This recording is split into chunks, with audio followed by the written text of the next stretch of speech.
fun stuff. I want to have fun. Okay, what do you want to do? 20 questions, truth or dare. Truth or dare? Is it true that you still feel the same way you felt last? Hey guys, and welcome back to Little Black Book. You already know what time it is, baby. Your Maddie Alina. We're gonna give you guys a review of we're gonna give you a review of Love Is Blind. We're gonna talk about Barnett, Jess, LC, Amber, the quadruple, or is it the quadruple? The quadrant? Is it the quadrant? I think it might be a quadrant. And what's going on there. Hey, if you're new to the channel, make sure you like, share, subscribe, click on that bell button for the notification of the uploads. Whoop! And for those of you obviously who are returnees, mineral gang, a mineral gang. Listen, you ain't got the minerals, baby. You ain't got the minerals. Are you Maddie Lean? Let's get into the review. If you can't handle the heat in the kitchen, Chile, you better get your ass out. Alright. So I think the biggest thing for me is with this whole situation with Jess, Amber, and LC, Barnett had a decision to make, alright? And it was going to be a very tough decision making it because he had connections with all three, right? And Barnett, I said in the first episode, Barnett has a problem with vulnerability. And because of that vulnerability, it causes him to play games with different girls because he doesn't want to commit. Right? He's scared to commit, right? And because of that fear to commit, you jangle different girls. But that energy that you have of fear of committing can sometimes then become part of the reason why women like you, right? Because some women just want men that are emotionally unavailable for them. And that's just the truth of the matter. Some guys do the exact same thing with girls. They want to be a Superman and save the girl and be a superhero. So there are all different types that come into play here. But we're talking about Barnett, Jess, Amber, and LC. I'm going to specifically hone into Jessica and Amber because I think this is very interesting. The very thing I'm going to hone into for you to understand is this. None of those girls can have any complaints about what happened to them. It's just so weird, and it's getting hard because it's like I'm having like conversations and I'm literally like I'm talking to them like, if we do this, if we're together, like this is something I want to do, like as husband and wife, like this is what I want to do in our relationship, like talking like when this works, I want us to get a couples massage, like yeah. In my mind, it's not even a question. Here's why. Amber was sitting on the couch, lying down, telling them Barnett has pretty much said that he's going to be me and him. Yeah? Barnett has pretty much said it's going to be me and him thing. Yeah? The way he's talking is in definitives, he said. Yeah? Very declarative statements. He keeps talking as if, look, he doesn't say if, he says when we get out of here, da-da-da-da-da. She said that's what he keeps saying. Yeah? So as far as she was concerned, she said, as far as I'm concerned, we're going to be together. Right? Now, when you hear that as another woman and you're in a competition, you've got a duty to yourself to guard your heart. But if you're competitive, what you're going to do is ignore that like Jess did, yeah, and keep pursuing as if you've got your own special connection. Because the first thing that Jess said was that, well, we've got our own special connection. And I don't know about the other girls, but I know me and him got a special connection. She banked on the fact that Barnett was telling her the truth. Hearing Amber talk about Barnett doesn't really faze me. I know what Barnett and I have is special and totally different from... How can you bank on her thinking that she's telling you the truth when another girl's saying that she's got full reins of Barnett and Barnett's telling her things?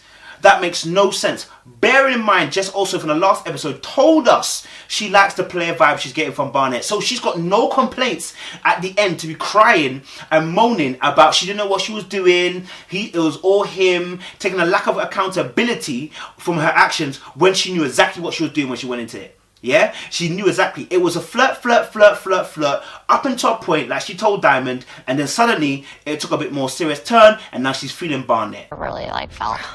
I've never felt before. We just started to talk very seriously. Okay. And he started talking in the context of being my husband. She got no one else to blame but herself. But let me focus on the Amber first. So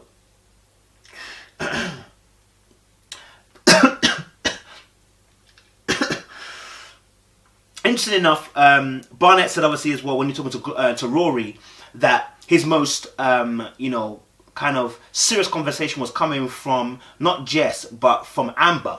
And I think the reason why he really likes Amber is the duality of Amber.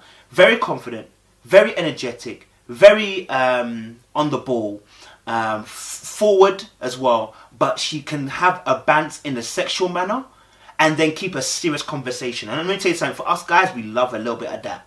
Yeah, a girl who allows you to, even as a Christian, let me be real with you. You know, when you just, listen, girl, you're looking fine. And she's like, listen, I know. Listen, you're looking good too. Like, just a little bounce. You see that? Just that little energy there. Do you understand? Just that little energy there is glorious. You understand? It's sexy, okay? It's nice. And sexy is short for successful. You understand? Deep it. You understand? I'm lying. But, you know, so deep the fact that she had that energy, correct balance. And then we see a vulnerability on her side as well. So we don't just see the banter and the fun and the jokes and the sexual comment, but we see also a vulnerable side of Amber as well, where she released the fact that, you know what, in the situation with her ex-boyfriend, the pregnancy thing, the abortion situation. Now, let me tell you something, as a man, when you get both sides and you can see a vulnerability on a woman and you see the sexual side and the confidence on her, that naturally oftentimes endears a man to want to take care of her. Why? Because he knows she's good on her own, but she's allowing room for him to maneuver to be a man. And at the beginning, on the first episode, I didn't see that, because what I saw from Amber was too much her on the front foot, and the energy was matching. But we want complementary, we don't want matching. Do you understand? But in this case, she showed another side of her, a more softer side of her, a side where she needed protection and didn't get it from the X-Man. What does that do for us as men? The Superman in us, the complex of the Superman ego, starts to work itself outwardly and then wants to take care. Hey, you're okay. You're okay. It's really the hardest thing I've ever gone through in my life. Right? So now you see that the flip, Jess was his number one choice. But two things happened. Jess was talking to Mark and Jess was talking to Mark, and two also as well, I think he was mentioning something to Rory, and I'm still not sure what he actually said, but that obviously has influenced the reason why he has Amber as number one on the list. So that was interesting for me to see Amber have that more vulnerable side. I said, this girl, you know what? She's released something into the atmosphere. She showed a vulnerable side as well as a sexual side. Bro, he's probably gonna make that choice to go with her because, you know, as a man, you want that ability to be able to take care of the woman. Do you know what I'm saying? You want that room to be able to do so. Do you get me? Cool.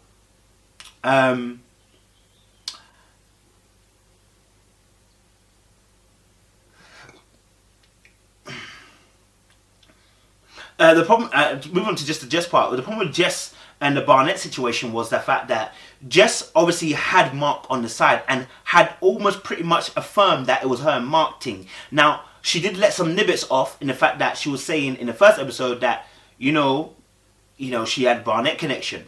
Now, in this particular episode, you know, she says to Diamond that, you know, she owes it to herself to explore the fact that her and Barnett have become a bit more serious in our conversation.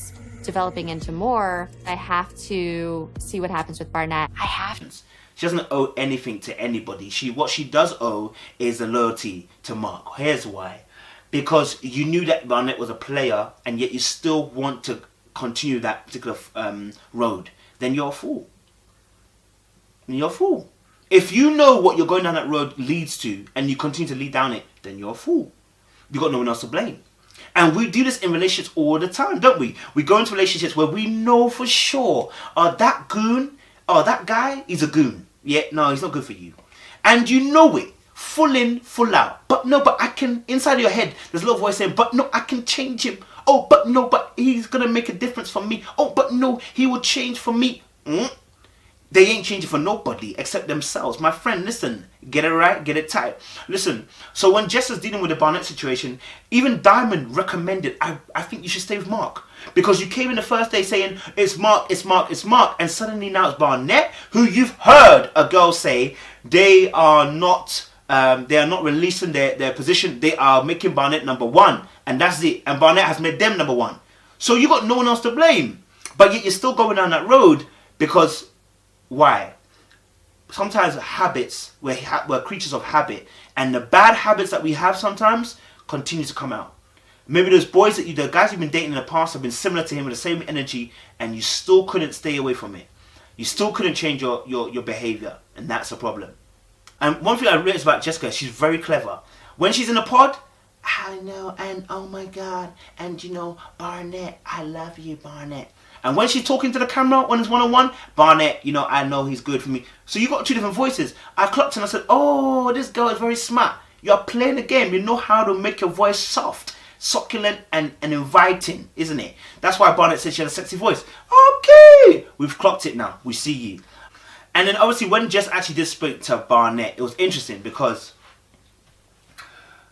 obviously she had spoke to Mark previously, and I don't want to go too deep into that, I'll do another video for that. But she spoke to Mark previously already, and, you know, she said obviously, you know, if this is a situation where people are going to get hurt, etc, etc, and then obviously now she goes into a conversation with Barnett. Remember in the first episode she said, what do I need to do, right? And then he didn't say anything. Listen, he didn't say anything. She didn't say obviously she's going to lock it off. He didn't really say anything. He didn't necessarily agree. Do you feel me? So now when that happens, obviously we see that she goes now talking to Barnett, and she goes, and her initial conversation will start off with saying, You still feel the same way you felt last night about me?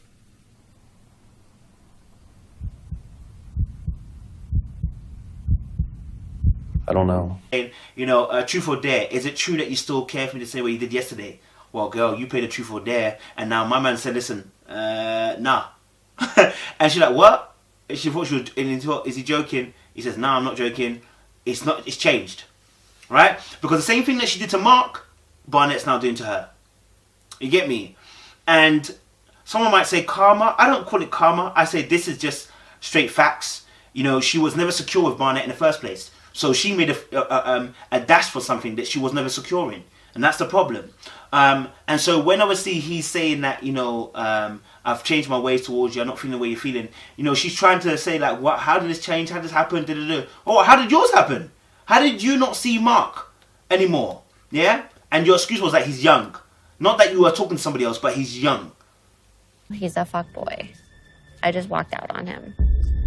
And then, you know, she got vexed towards the end, saying, you know what, I'm gonna go, She got vexed. And he said, you know, this is when I knew he didn't care. He said, yeah, bye. Fam, because at that point, he did not care, cuz. He does not care. Like, Jess was an option, but in his back of his mind, he never was going to choose Jess. Because the way he told us, the way he said bye, lets me know that he didn't really care at the end. It doesn't bother him. Do you get me? It doesn't bother him. And so, that was interesting to see that as well. And then, for her to go back into the house, and then tell the girls, and especially tell Amber, that, you know, this guy's playing a game, etc. No, Jess, we don't do those things. You got played. Don't try to bring on to Amber. Amber told you that, fam, I know that he's feeling me. So you can't go to Amber and tell her that. That doesn't even make sense. You heard Amber earlier on tell you that she thinks it's her. Do you get me? And she knew about you guys already. So where would you go? Do you know what I'm saying? So that was bitterness. That showed me bitterness and anger, and showed me that the person is willing to do whatever they want to do to get what they want. And when they don't get it, they throw the toys out the pram, right? When they don't get what they want, they throw the toys out the pram, right? And that's scary. And then we obviously see her go back to Mark at the end. So for me, with the Barnett, the Jess, the Amber situation, LC is very much like Barnett, and he should choose LC. But because of the sexual chemistry between himself and Amber, it might just be Amber. It just might be. Because of the fact that she has that sexual chemistry, and that's just an edge to her. So yeah, guys, that's part 2 of our episode 2 review. Watch out for our Jess and Mark review as well. We're going to do that. We'll bundle the Jess, Mark, and Lauren and Cameron into one and just get that going and rolling. So, hey, guys, make sure you like, share, subscribe, comment down below. Let us know your thoughts. Do you agree with what I said? If you don't, let us know down below. You get me? I appreciate you guys. Hey, make sure you like and share this video around and subscribe. You understand? Boom tings!